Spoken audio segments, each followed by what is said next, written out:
Hello dear friends, कैसे हैं आप सभी। आशा करता हूँ आप सभी स्वस्थ होंगे, मस्त होंगे और व्यस्त होंगे। मैं आपका अपना गुरुजी और मैं फिर एक बार हाजिर हूँ आप सबके सामने सीटेट की परीक्षा में आने वाले महत्वपूर्ण प्रश्नों की श्रृंखला लेके बाल विकास एवं शिक्षण शास्त्र विषय से संबंधित। और ये हमारा रहा पार्ट 4। पार्ट 1, पार्ट 2, पार्ट 3 हमारे चैनल पर पड़े हैं। आप लोग जाइए, उसे देखिए, आंसर कीजिए, ठीक है। और कमेंट सेक्शन में बताइए कि कैसा लगा, ठीक है। तो चलिए बिना समय व्यर्थ किए शुरू करते हैं। तो लेट्स बिगिन। पहले क्वेश्चन पे आते हैं हम लोग। ये पढ़िए, पहला क्वेश्चन है आपका। एक शिक्षिका अपनी कक्षा में विविधता डाइवर्सिटी को संबोधित कर सकती है। कैसे? एक शिक्षिका अपनी कक्षा में विविधता को संबोधित कर सकती है, किस प्रकार से? ए ऑप्शन, भिन्नताओं को स्वीकार करें, उसे महत्व देकर, ठीक है। बी ऑप्शन, बच्चों की सामाजिक सांस्कृतिक पृष्ठभूमि का शिक्षा शास्त्रीय संसाधन के रूप में प्रयोग करना। सी ऑप्शन, विभिन्न अधिगम शैलियों को समायोजित करके। डी ऑप्शन, मानक निर्देश देकर और निष्पादन हेतु सर्वमान्य मानदंड निर्धारित करके। नीचे दिए गए कूट के आधार पर सही उत्तर चुनिए। Option A, option B, option C, option D. बताइए कौन सा ऑप्शन सही होगा आपका। जल्दी आंसर कीजिए। अच्छे से पहले इसको अच्छे से पढ़िए, क्वेश्चन समझिए, ठीक है। अपने आप को टीचर समझिए, ठीक है। टीचर समझिए समझिए। अब एक प्राइमरी क्लास की किसी क्लास में खड़े हैं, अपने आप को शिक्षक समझ के बताइए इसमें कौन से आंसर, कौन से ऑप्शन सही होंगे। तो इसका जो सही ऑप्शन होगा वो होगा ऑप्शन ए। ऑप्शन, इसका जो सही ऑप्शन होगा वो होगा option A. Option A option मतलब कि आपका ए भी सही होगा, बी भी सही होगा और सी भी सही होगा, ठीक है। मतलब कि भिन्नताओं को स्वीकार करके और उसे महत्व देकर। भिन्नताओं का मतलब यहाँ से होता है व्यक्तिक भिन्नता, पर्सनालिटी डिफरेंस यानी कि व्यक्ति भिन्नता से होता है। तो मतलब कि एक शिक्षिका जो है वो अपनी कक्षा में मतलब कि डाइवर्सिटीज यानी विविधता को संबोधित तभी कर सकती है जब उसे, यानी कि डाइवर्सिटी के बारे में बातें कभी कर सकती है, उसके बारे में बता तभी सकती है, उसको संबोधित तभी कर सकती है यदि उसे व्यक्तिक भिन्नता की पूर्ण समझ हो। यदि वो व्यक्तिक भिन्नता के बारे में, शिक्षक जो है व्यक्तिक भिन्नता के बारे में पूरी जानकारी रखता हो माइन्यूटली, ठीक है। क्यों क्यों रखता हो? क्योंकि जो प्रत्येक बालक जो क्लास में पढ़ता है, जो प्रत्येक बालक होता है उसकी अपनी अलग मानसिक क्षमता होती है, शारीरिक क्षमता होती है, बौद्धिक क्षमता होती है, उसकी अपनी अलग मानसिक शारीरिक बौद्धिक योग्यताएं होती हैं। और उन सभी बालों का सामाजिक और सांस्कृतिक जो परिवेश है वो भी भिन्न भिन्न होता है, ठीक है। और सबकी सामयिक क्षमताएं, संवेग जो वो भी भिन्न भिन्न होती हैं, ठीक है। तो इसलिए शिक्षक को व्यक्तिक भिन्नता की पूर्ण समझ होनी चाहिए। अतः उस शिक्षक को चाहिए कि वह व्यक्तिक भिन्नता को स्वीकार करे, मतलब जितनी भी डाइवर्सिटीज़ है, व्यक्तिक भिन्नताएं हैं, उनको वह स्वीकार करे और उसे महत्व दे, जिससे उन्हें बच्चों को पठन पाठन कराने में बहुत ही मदद मिलती है और बच्चे कभी इससे हीन भावना अपने अंदर नहीं लाते, टीचर से अच्छे से क्वेश्चंस भी करते हैं। सेकंड चीज़ है कि बच्चों की सामाजिक सांस्कृतिक पृष्ठभूमि का शिक्षा शास्त्रीय संसाधन के रूप में प्रयोग करके। बच्चे जो है वो डिफरेंट डिफरेंट सामाजिक सांस्कृतिक पृष्ठभूमि से आते हैं, परिवेश से आते हैं, ठीक। उनकी अपनी अलग अलग भाषा होती है, अपने अपने तौर तरीके होते हैं, ठीक है। तो हम शिक्षकों को चाहिए कि उन सभी का प्रयोग जो है अपने पठन पाठन के संसाधन के रूप में प्रयोग करें, पठन पाठन के संसाधन के रूप में करें, ठीक। जिससे बच्चों को उनका विशेष लाभ होगा। जैसे कोई क्वेश्चन बच्चा पूछता है तो जिस परिवेश का हो तो उस बच्चे को उसकी ही भाषा में अगर आप आंसर बताएंगे तो वो बहुत ही अच्छे से चीज़ों को ग्रहण करेगा, ठीक है। सेकंड है विभिन्न अधिगम शैलियों को समायोजित करके।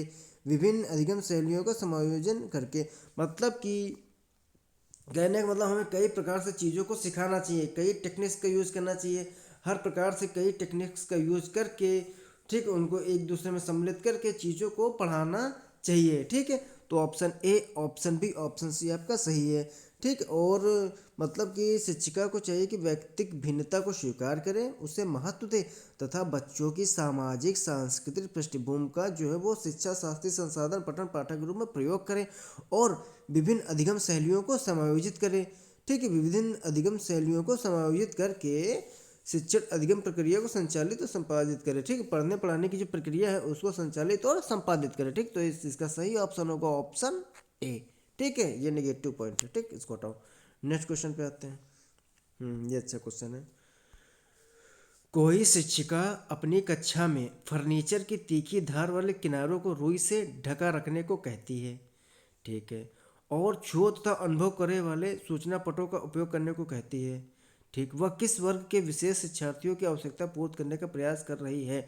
मतलब कि क्लास में एक फर्नीचर है। ठीक, उस फर्नीचर का कोना टूटा हुआ है, उस कोने को उसने रुई से ढक दिया और सूचना पट उसने लगा दिया। छुओ और अनुभव करो वाले सूचना पट का उपयोग करने को कहती है कि आप उसको छुओ तथा अनुभव करके बताओ। ठीक है, तो वह किस वर्ग के विशेष विद्यार्थियों की आवश्यकता पूर्ति करने का प्रयास कर रही है। तो इससे किस वर्ग के विशेष विद्यार्थियों की आवश्यकताओं की पूर्ति होगी, मतलब कि कौन सा वर्ग विशेष का विद्यार्थी इन सब चीज़ों का अच्छे से उपयोग कर पाएगा। तो पहला है सामाजिक रूप से वंचित शिक्षार्थी, या दृष्टि विकलांग शिक्षार्थी, या श्रवण विकलांग शिक्षार्थी, या सीख न सकने वाले शिक्षार्थी।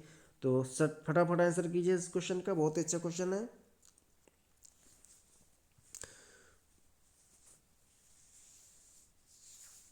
तो छुओ और अनुभव करे वाले सूचना पटों का उपयोग करने के कहते मतलब कि चीज़ों को हमको छूना है और छूने के बाद ही अपने मने मन मतलब कि अनुभव करके मने मन विचारों द्वारा बताना कि ये चीज़ क्या है, कैसे क्या है। ठीक है, तो ये गुण जो होता है वो दृष्टि विकलांग शिक्षार्थियों के पास होता है, और यह दृष्टि विकलांग वर्ग के विशेष शिक्षार्थियों की आवश्यकता को पूरे का प्रयास करे। तो शिक्षिका जो है वो दृष्टि विकलांग शिक्षार्थियों की आवश्यकता पूर्ति करने के प्रयास कर रही है।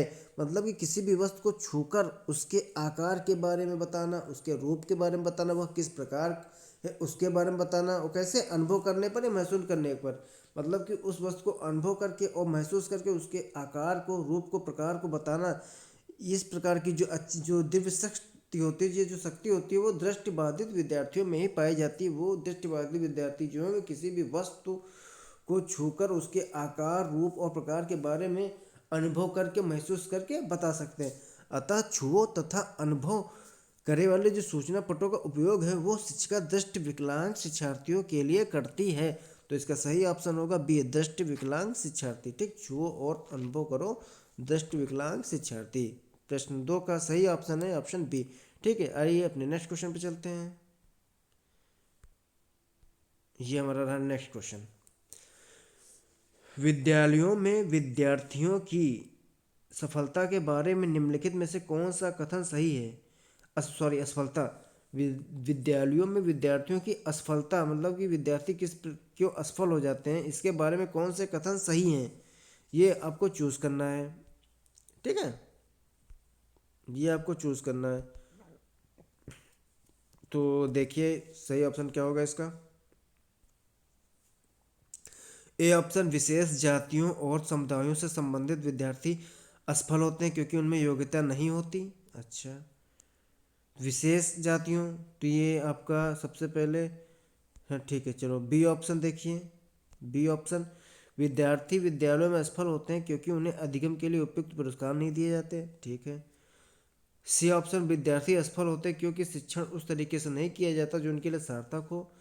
डी ऑप्शन, विद्यार्थी असफल होते हैं क्योंकि विद्यालय व्यवस्था प्रत्येक विद्यार्थी की आवश्यकताओं और रुचियों का ध्यान नहीं रखती। नीचे ऑप्शन दिए हैं ए ऑप्शन, बी और डी, बी ऑप्शन, सी और डी, सी ऑप्शन, ए और बी, डी ऑप्शन, बी और सी। फटाक से आप लोग आंसर कीजिए।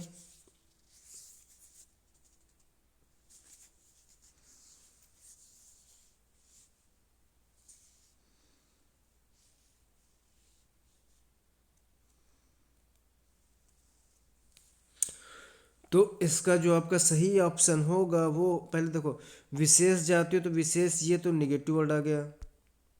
ठीक है, ये आपका निगेटिव वर्ड हो गया। ठीक है, तो ये ऑप्शन तो आपका होगा ही नहीं।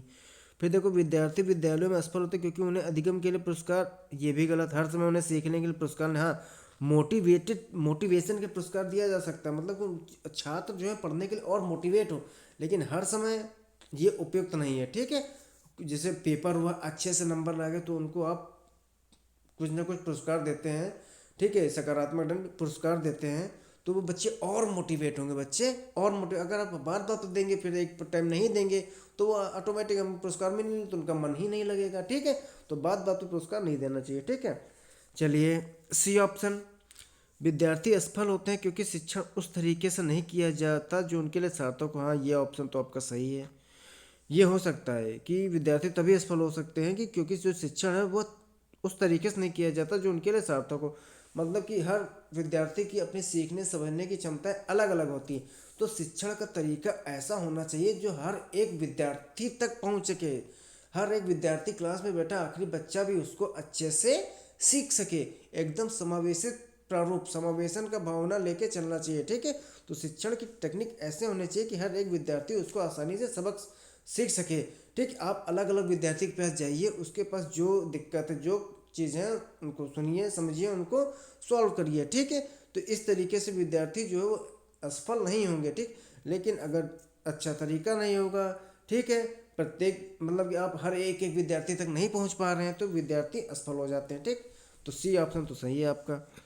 ठीक है, डी ऑप्शन देखो, विद्यार्थी असफल होते हैं क्योंकि विद्यालय व्यवस्था प्रत्येक विद्यार्थी की आवश्यकताओं और अभिरुचियों का ध्यान नहीं रखती है। हाँ, ये भी असफल होते हैं क्योंकि विद्यालय व्यवस्था जो है वो प्रत्येक हर विद्यार्थी को न कोई आवश्यकता होती है, उस आवश्यकताओं और उनकी कोई न कोई रुचि इंटरेस्ट होता है, उनका वो ध्यान नहीं रखते। तो इसका सही ऑप्शन होगा ऑप्शन बी, सी और डी। सॉरी, ऑप्शन बी इसका सही ऑप्शन होगा, सी एंड डी। मतलब विद्यार्थी असफल होते हैं क्योंकि शिक्षण उस तरीके से नहीं किया जाता जो उनके लिए सार्थक हो। ठीक है, विद्यार्थी असफल होते हैं क्योंकि विद्यालय व्यवस्था प्रत्येक विद्यार्थी की आवश्यकताओं और रुचियों का ध्यान नहीं रखती। सी एंड डी यानी कि ऑप्शन बी इसका सही ऑप्शन है। कहने का मतलब यह कि जो हर एक बालक की अपनी जो है वो विशेष प्रकार की योग्यताएं और वह विशेष प्रकार की क्षमताएं होती हैं। ठीक है, डिफरेंट डिफरेंट, मतलब कि उस आधार पर बालक का जो मेंटल यानी कि मानसिक तथा बौद्धिक विकास होता है, उसी आधार पर बालकों का मानसिक और बौद्धिक विकास होता है, तथा इसी आधार पर उनमें विशेष प्रकार की आवश्यकताओं का सृजन भी होता है। ठीक है, और यही आवश्यकताएं उन्हें अन्य बालकों से विशिष्टता प्रदान करती हैं। यही जो आवश्यकताएं हैं उन्हें अन्य बालकों से विशिष्टता प्रदान करती हैं। ठीक है, अतः मतलब कि जब और अब देखो, जब विद्यालय द्वारा मतलब कि इस विभिन्नताओं को नज़रअंदाज किया जाता है, मतलब विद्यालय जो है उनकी आवश्यकताओं और रुचियों को ध्यान नहीं रखती और शिक्षण उस तरीके से नहीं किया जाता जो विद्यार्थियों के लिए बहुत ही उचित और बहुत ही सार्थक हो। ठीक है, और विद्यालय जो है व्यवस्था जो प्रत्येक विद्यार्थी, हर एक विद्यार्थी की आवश्यकता और रुचियों का ध्यान नहीं रखती हो तो विद्यार्थी असफल हो जाएंगे। विद्यार्थी मतलब कि असफल होते हैं। ठीक है, और जो शिक्षा में अपव्यय एवं अवरोधन का कारण बनता है, और यही चीज़ शिक्षा में अपव्यय एवं अवरोधन का कारण बनता है। समय जाता है और बाधाएं भी आती है। ठीक, अपव्यय एवं अवरोधन का कारण भी बनता है। ठीक, तो इसका सही ऑप्शन होगा सी एंड डी। ठीक है, चलिए अपने नेक्स्ट क्वेश्चन पे आते हैं। क्वेश्चन नंबर 4, बहुत अच्छा क्वेश्चन। प्रतिभाशाली बच्चों के लिए सबसे अच्छे से अच्छे कार्यक्रम वे होते हैं जो, मतलब कि प्रतिभाशाली बच्चे, ठीक है, जिनकी आईक्यू सबसे ज़्यादा होती है, प्रतिभाशाली बच्चे। ठीक है, प्रतिभाशाली बच्चों की आईक्यू कितनी होती है कमेंट बॉक्स में बताइएगा। प्रतिभाशाली बच्चों का आईक्यू कितना होता है कमेंट बॉक्स में बताइएगा। ठीक है, पार्ट 1, 2, 3 में से देखिएगा तो उसमें एक में बताया गया है। ठीक है, तो प्रतिभाशाली बच्चों के सबसे अच्छे शैक्षिक कार्यक्रम वे होते हैं जो, ए ऑप्शन उनके आक्रामक व्यवहार को नियंत्रित करते हैं। ए ऑप्शन उनके आक्रामक व्यवहार को नियंत्रित करते हैं। ठीक है, बी ऑप्शन उन्हें अधिगम के न्यूनतम मानकों तक काम करने को प्रेरित करने के लिए उपहारों और पुरस्कारों का उपयोग करते हैं। अच्छा, प्रत्यास्मरण के द्वारा ज्ञान प्रवृत्ता पर बल देते हैं। उनके चिंतन को प्रेरित कर उन्हें विविध विचारों में व्यस्त रहने के अवसर देते हैं। ठीक है, 4 ऑप्शन है, सही ऑप्शन का चुनाव कीजिए।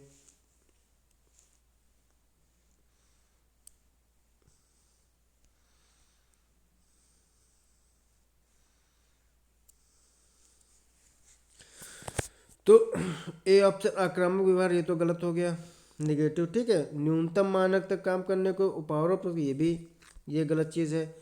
ठीक है, ये भी ऑप्शन सी ऑप्शन भी नहीं होगा। प्रत्यास्मरण के द्वारा ज्ञान प्रवीणता पर बल देना, नहीं, रट के सब चीज़ें नहीं।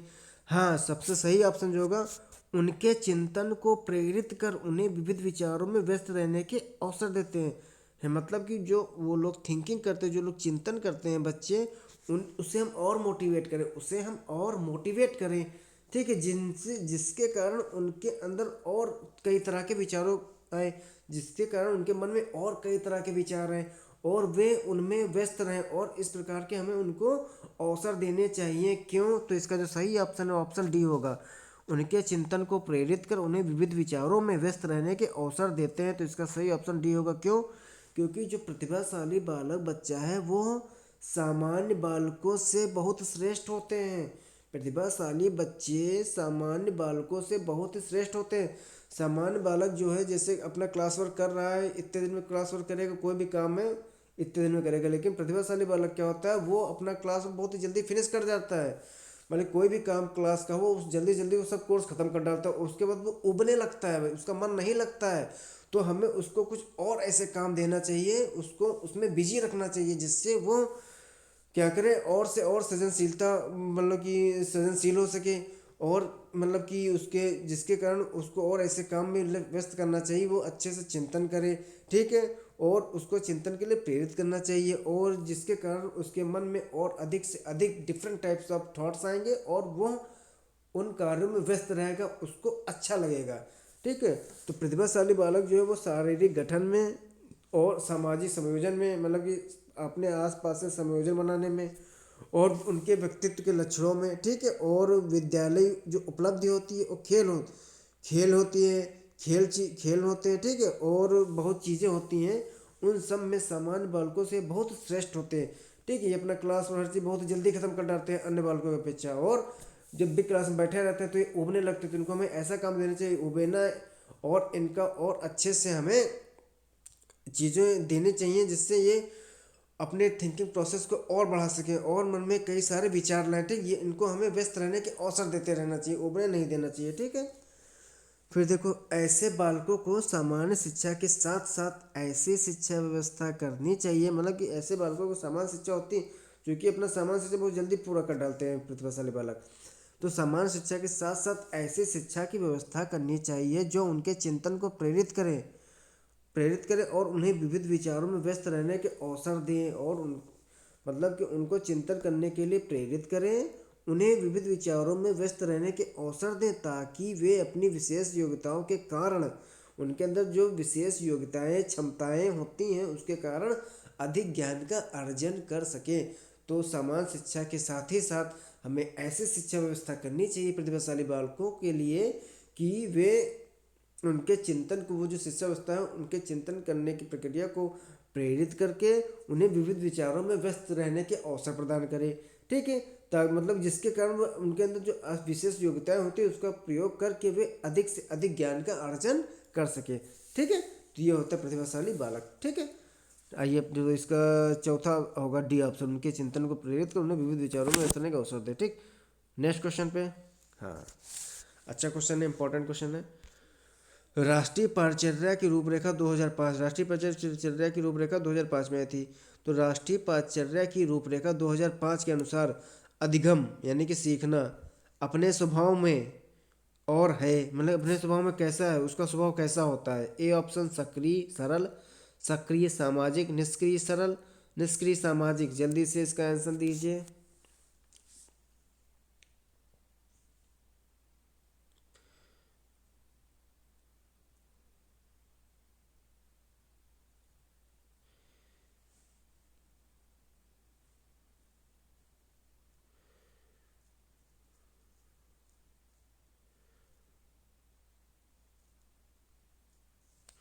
तो इसका जो सही ऑप्शन होगा वो होगा ऑप्शन ए। ऑप्शन ए, अधिगम जो है वो एक सक्रिय प्रक्रिया है और एक सरल प्रक्रिया है। अधिगम का जो स्वभाव होता है वो सक्रिय होता है और सरल होता है। अधिगम एक सक्रिय प्रक्रिया है और एक सरल प्रक्रिया है, ठीक है। तो इसके अकॉर्डिंग राष्ट्रीय पाठचर्या रूपरेखा क्या चीज़ है, तो देखो राष्ट्रीय पाठचर्या की रूपरेखा 2005 मतलब कि इसके अनुसार मतलब कि जो शिक्षण का जो उद्देश्य बताया गया है वो यह बताया गया कि बच्चों की जो सीखने की जो सहज इच्छा है, मतलब बच्चों की सीखने की सहज इच्छा होती है और उस सीखने सिखाने में जो युक्तियाँ प्रयोग होती हैं उनको समृद्ध होना चाहिए। कहने का मतलब राष्ट्रीय पाठचर्या की रूपरेखा 2005 के अनुसार शिक्षण का उद्देश्य बच्चे के सीखने की सहज इच्छा और युक्तियों को समृद्ध करना होना चाहिए। मतलब कि बच्चों के सीखने की जो इच्छा है और सीखने सिखाने के लिए जो आप कई प्रकार के टेक्निक्स यूज करते हैं उनको समृद्ध करना होना चाहिए, ठीक है, और अच्छा बनाना चाहिए और समृद्ध करना चाहिए, ठीक है। फिर देखो, इसके लिए प्रत्येक साधन का उपयोग इस प्रकार करना चाहिए, इस सब चीज़ों के लिए प्रत्येक साधन है उसका प्रयोग बेटा इस प्रकार करना चाहिए कि बच्चा स्वयं सक्रिय होकर अधिगम करे। अगर बच्चा स्वयं सक्रिय होकर अधिगम करेगा तो उसके द्वारा सीखी गई हुई चीज़ें उसके दिमाग में स्थायी रूप से बन जाएंगी, वो अच्छे से अच्छा सीखेगा, अपने सभी प्रकार के इंद्रियों का प्रयोग कर सकेगा, ठीक है। तथा पाठ्यक्रम की जो रूपरेखा है वो बच्चों के मनोनुकूल सहज और सरल हो, तथा पाठ्य पुस्तकों की जो रूपरेखा है, पाठ्य पुस्तक में जो कोर्स होता है वो जो है वो बच्चों के मन के अनुकूल होना चाहिए और वो उनको पढ़ने में सहज और सरल हो, मतलब कि नीरस ना लगे, कठिन ना लगे, ठीक है। तो ये चीज़ तो इसका सही ऑप्शन होगा। राष्ट्रीय पाठ्यचर्या की रूपरेखा 2005 के अनुसार अधिगम अपने स्वभाव में सक्रिय व सरल होता है, ठीक है। आइए अपने नेक्स्ट क्वेश्चन पर चलते हैं। नेक्स्ट क्वेश्चन ये रहा, निम्नलिखित में से कौन से तत्व अधिगम को प्रभावित करते हैं। मतलब कि निम्नलिखित में से वो तत्व छांटिए जो सीखने को प्रभावित अधिगम को प्रभावित करते हैं, ठीक है। ए ऑप्शन शिक्षार्थी की परिपक्वता, बी ऑप्शन शिक्षार्थी का उत्प्रेरण, सी ऑप्शन शिक्षण युक्तियाँ, डी ऑप्शन शिक्षार्थी का शारीरिक एवं संवेगात्मक स्वास्थ्य। जल्दी से बताइए।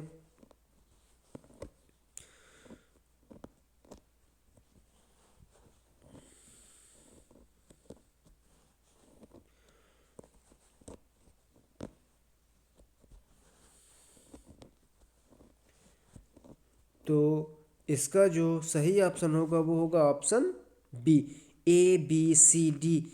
ये चारों जो तत्व हैं ए बी सी डी ये अधिगम सीखने को प्रभावित करते हैं। शिक्षार्थी की परिपक्वता, अगर शिक्षार्थी मानसिक शारीरिक रूप से परिपक्व नहीं होगा तो चीज़ें अच्छे से सीख नहीं सकता, ठीक है। मतलब हर चीज़ में, पूछने में, तर्क करने में, निर्णय लेने में, सीखने में, हर चीज़ में वो परिपक्व होना चाहिए, ठीक है। शिक्षार्थी का उत्प्रेरण, शिक्षार्थी को प्रेरित रहना चाहिए। शिक्षण युक्तियाँ, सीखने की जो युक्तियाँ वो बहुत ही समृद्ध होनी चाहिए, तरह तरह की युक्तियाँ होनी चाहिए, ठीक है। और शिक्षार्थी का शारीरिक संवेगात्मक स्वास्थ्य, शिक्षा बताया तो शारीरिक और संवेगात्मक स्वास्थ्य बहुत मायने रखता है, ठीक है। अब बच्चा पढ़ा मिनट मिनट में गुस्सा जा रहा है, उसका मन ही नहीं लग रहा है, अलसा रहा है, ठीक है, शारीरिक रूप से थोड़ा सा दुर्बल है ना, या चिड़चिड़ा है, कुछ है तो नहीं। तो शिक्षार्थी परिपक्व होना चाहिए, प्रेरित होना चाहिए, विभिन्न शिक्षण युक्तियों का प्रयोग होना चाहिए और शिक्षार्थी का शारीरिक और संवेगात्मक स्वास्थ्य, ये सब चीज़, ये चारों तत्व जो हैं वो अधिगम को प्रभावित करते हैं, सीखने को प्रभावित करते हैं। तो इसका सही ऑप्शन होगा option B, A B C D, ठीक है। चलिए अपने नेक्स्ट क्वेश्चन पे आते हैं। सार्थक अधिगम उचित सीखना है। सार्थक अधिगम क्या चीज़ होता है भैया, अपने आप को रखिए, चारों ऑप्शन पढ़िए और भैया निकालिए ऑप्शन आंसर क्या होता है। तो ऑप्शन ए है निजी अनुभवों से ज्ञान की संरचनाओं का सक्रिय निर्माण। अच्छा, ये कुछ लग रहा। बी ऑप्शन उद्दीपक और उत्तर के बीच युग्मन तथा साहचर्य करना। सी ऑप्शन वयस्कों तथा अधिक सक्षम साथियों का अनुकरण करना। दी हुई सूचनाओं का निष्क्रिय ग्रहण।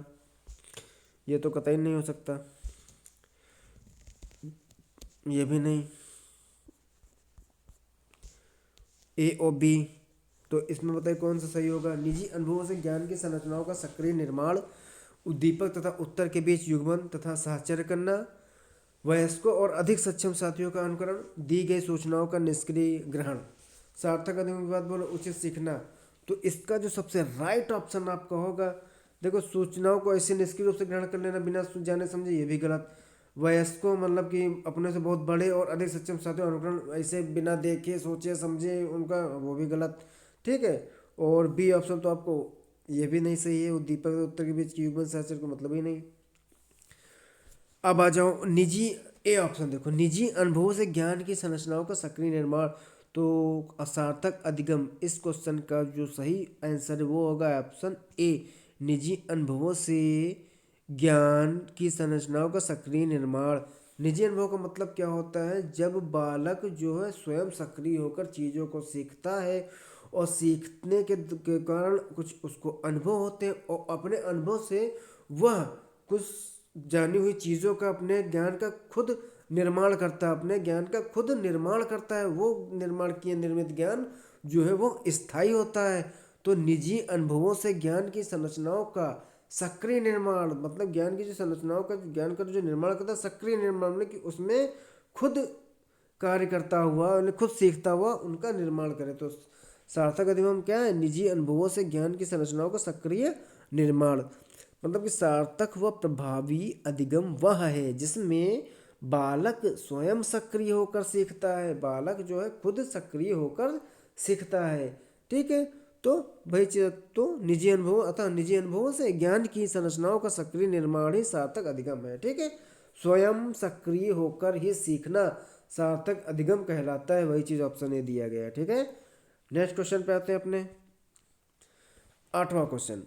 विद्यार्थियों के प्रभावशाली अधिगम के लिए अपने को शिक्षक मानो। निम्नलिखित में से कौन सा शिक्षक के प्रारंभिक कार्यों में से एक नहीं है? प्रारंभिक कार्यों में से एक नहीं है अगर अधिगम को प्रभावशाली बनाना है। ए ऑप्शन, बच्चों का यह सिखाना कि वे अपने अधिगम प्रयासों को कैसे देख और सुधार सकते हैं। ठीक है, ये तो होगा ही प्रारंभिक कार्य। विद्यार्थियों को उपदेशात्मक विधि से सूचना प्रदान करना। ठीक है, विद्यार्थियों की उन धारणाओं को जानना जिन्हें लेकर वे कक्षा में आते हैं। ये भी ठीक है। विद्यार्थियों को उच्चतर स्तर के प्रश्नों के उत्तर की अपेक्षा करना। विद्यार्थियों से उच्चतर स्तर के प्रश्नों की अपेक्षा करना। बेटा ये प्रारंभिक कार्यों में नहीं हो सकता। प्रभावशाली अधिगम के लिए मतलब कि आप किसी चीज़ को बहुत ही अच्छे तरीके से चीज़ों को सिखाएं, बच्चा सीखे, तो उसमें से ये नहीं हो सकता विद्यार्थियों से उच्चतर स्तर के प्रश्नों के उत्तर की अपेक्षा करना। ये गलत है। अगर आप उसे कठिन से कठिन क्वेश्चन के उत्तरों की अपेक्षा रखेंगे तो बच्चा बहुत ही प्रभावशाली तरीके से अच्छे तरीके से चीज़ों को सीख नहीं सकता। वो डरा सहमा घूमता टहलता रहेगा। ठीक है, समझ गए? तो प्रारंभिक कार्यों में से विद्यार्थियों से उच्चतर स्तर के प्रश्नों के उत्तर की अपेक्षा करना ये नहीं हो सकता। बच्चों को यह सिखाना कि अपने अधिगम प्रयासों को कैसे देखें और सुधार सकते हैं, ये है सही है। विद्यार्थियों को उपदेशात्मक विधि से सूचना प्रदान करना, ये भी सही है। विद्यार्थियों की उन धारणाओं को जानना जिन्हें लेकर कक्षा में आती है, ये भी सही है प्रारंभिक कार्यों में से। बट विद्यार्थियों से उच्चतर स्तर के प्रश्नों के उत्तर की अपेक्षा करना ये गलत है। ये गलत है। कठिन से कठिन प्रश्न विद्यार्थियों से उनके उत्तर की अपेक्षा नहीं रखनी चाहिए। ठीक है, खुद उसको अच्छे से छोटे छोटे टुकड़ों में बांट कर विद्यार्थियों को बताना चाहिए, तभी प्रभावशाली अधिगम हो सकता है। ठीक है, तो मतलब कि विद्यार्थियों के प्रभावशाली अधिगम के लिए उनके पाठ्यक्रम से पाठ्यपुस्तक से संबंधित प्रश्न पूछने चाहिए। उनके पुस्तक पाठ्यक्रम में जो प्रश्न है उससे संबंधित, जो टॉपिक है उससे संबंधित प्रश्न पूछने चाहिए, ना कि उच्चतर। ठीक, मतलब कि विद्यार्थियों के प्रभावशाली अधिगम के लिए उनके पाठ्यक्रम से संबंधित प्रश्न पूछने चाहिए, उनके पाठ्यपुस्तक से संबंधित प्रश्न पूछने चाहिए। ठीक है, ना कि उनसे कठिन प्रश्न पूछने चाहिए, ना कि उनसे उच्चतर स्तर उनके लेवल से अधिक ऊंचे के प्रश्न पूछने चाहिए, ना ही उनके लेवल से नीचे के प्रश्न, निम्नतर स्तर के प्रश्न पूछने चाहिए। क्योंकि इससे विद्यार्थियों में हीन भावना आती है। अरे ये चीज़ तो हमें आता नहीं, अरे सर जी ने क्या पूछा, अरे सर जी ये पूछ रहे हैं। ठीक, विद्यार्थियों में हीन भावना आती है जो शिक्षण अधिगम प्रक्रिया को बाधित करने का प्रयास करती है। और ये हीन भावना, ये सब चीज़ें, जो चीज़ है ऑप्शन डी, ये क्या शिक्षण अधिगम प्रक्रिया को बाधित करने का प्रयास करती है। तो बच्चों से उनकी पाठ्य पुस्तक से संबंधित क्वेश्चन करने चाहिए, उनके टॉपिक से संबंधित क्वेश्चन करने चाहिए, और पाठ्यक्रम में जो चीज़ें हैं उनसे संबंधित क्वेश्चन करने चाहिए, ना ही उनसे अलग, ना ही उससे हाई फाई लेवल क्वेश्चन, ना ही उससे लो लेवल क्वेश्चन करने चाहिए। ठीक है, नहीं तो बच्चों में हीन भावना आ जाएगी और शिक्षण अधिगम प्रक्रिया को बाधित करने का प्रयास करेंगे ये सब चीज़ें। ठीक है, तो इसका जो सही ऑप्शन होगा, इसका जो सही ऑप्शन होगा वो होगा ऑप्शन डी। ऑप्शन डी, मतलब कि विद्यार्थियों से उच्चतर स्तर के प्रश्नों के उत्तर की अपेक्षा करना गलत है। ठीक है, नेक्स्ट क्वेश्चन पे आते हैं। यदि कोई शिक्षिका चाहे कि उसके विद्यार्थी समस्या समाधान कौशल प्राप्त कर लें, समस्या समाधान कौशल प्राप्त कर ले, मतलब किसी भी समस्या को समाधान करने का जो योग्यता होती है उसको प्राप्त कर ले, तो विद्यार्थियों को ऐसे क्रियाकलापों लगाना चाहिए जिनमें हो। तो ये कौशल ग्रहण करने के लिए विद्यार्थियों में ये कौशल डेवलप करने के लिए किस प्रकार के क्रियाकलापों में लगाना चाहिए, तो जिस प्रकार क्रियाकलाप लगाना चाहिए उनमें में से क्या क्या चीज़ें होनी चाहिए कि ये कौशल आ जाए। तो ए ऑप्शन है जिनमें हो पूछना, तर्क करना, निर्णय लेना। बी ऑप्शन बहुविकल्पी प्रश्नों वाले स्तरीकृत कार्यपत्रक। सी ऑप्शन प्रत्यय स्मरण, रटना और समझना। डी ऑप्शन ड्रिल और अभ्यास। सही ऑप्शन का चुनाव करिए।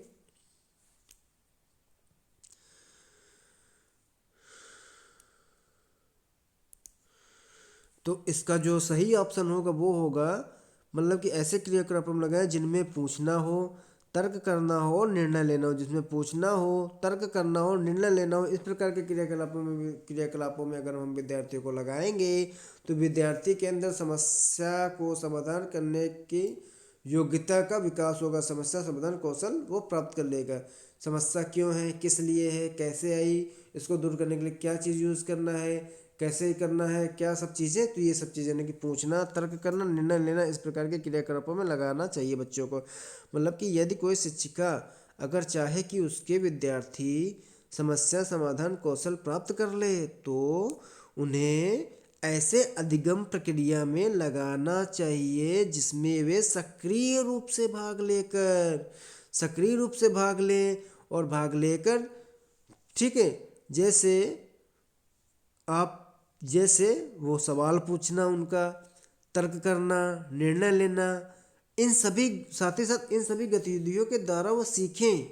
मतलब सक्रिय रूप से भाग लेकर सवाल पूछना, तर्क करना, निर्णय लेना, इन सभी गतिविधियों के द्वारा वे सीखें ताकि उनमें समस्या समाधान, ठीक है, सामाजिकता, सामान्य ज्ञान, तर्क करने की शक्ति, इन सभी चीज़ों में प्रवीणता आ सके, इन सभी चीज़ों की क्षमताएं डेवलप हो सके, योग्यताएं आ सके, कौशल आ सके, ये चीज़, ठीक है। तो पूछना, तर्क करना, निर्णय लेना, इन प्रकार के क्रियाकलापों में बच्चों को लगाना चाहिए जिसके कारण उसमें समस्या कौशल प्राप्त कर सकते हैं वे, ठीक। चलिए अपने नेक्स्ट एंड लास्ट क्वेश्चन पे आते हैं। अच्छा क्वेश्चन है, कक्षा तक पहुंचने वाली बच्चों की भोली अवधारणाओं को जानना। कक्षा तक पहुंचने वाली बच्चों की भोली अवधारणाओं को जानना। पहला ऑप्शन, शिक्षक की योजना और शिक्षण में रुकावट बनता है। बी ऑप्शन, शिक्षक के हौसलों को पस्त कर देता है क्योंकि इससे उसका कार्यभार बढ़ता है। शिक्षक के किसी उद्देश्य की पूर्ति नहीं करता। डी ऑप्शन, शिक्षक के लिए अपने शिक्षण को अधिक सार्थक बनाने की योजना में सहायक होता है। चारों ऑप्शन बताइए, बहुत ही आसान है।